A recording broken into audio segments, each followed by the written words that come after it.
আচ্ছা, এটা হচ্ছে আপনার ছাগলটা দুর্বল দেখে তো সিরিপুল লাগে গেছি, এবারে ভিটামিন ওষুধ দিছে, ইনজেকশন দিয়ে দিছে, এটা খাওয়াইতেছি। আচ্ছা, সিরাপ দেয় নাই? হ্যাঁ, সিরাপ দিছে, দুইটা সিরাপ দিছে, আচ্ছা একটা সুডু এটা খাওয়াই হাসছি, আরেকটা কি জিং জানি বাইতে দেখাই দেমনে। আচ্ছা, ঠিক আছে। এটা খাওয়াইতেছি, এবারে মানে মোটামুটি সুস্থ আগের তুলনায়। তারপরে ওই যে আমার হেডা লয়ে গেছিলাম কাল শুনেন, যে হুইয়া কথা হ্যাঁ একটু একটু আদেও আবার খাও। কি গর্ভবতী আছে? হ্যাঁ হ্যাঁ, 2 মাস গা 3 মাস হবে। আচ্ছা, যখন মনে রাখবেন আপনার ছাগলগুলি থাকবে গর্ভবতী অবস্থায়, তখন ক্যালসিয়াম ভিটামিন আয়রন দেওয়া লাগবে 1 নাম্বার।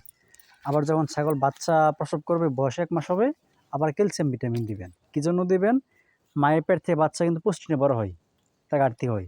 আবার যখন বাচ্চাগুলো দুধ খায়, তখন তা ঘাটতি পরে, কি তার শরীরে ক্যালসিয়াম সরইলে, আয়রন সরইলে হাত পা দুর্বল হয়ে যায়, টানা পরে হাঁটে। ঠিক আছে? সবগুলো কি আপনার নাকি ছাগল? না না, ও, একটা একজনের। এই যে আমার এই দুইটাই যে ভ্যাকসিন বই আনছি, আল্লাহ দিলে সুস্থ। এই দুইটারে তো আর কোনো ইয়ে হলো না। বুঝতে পারছি। এইটা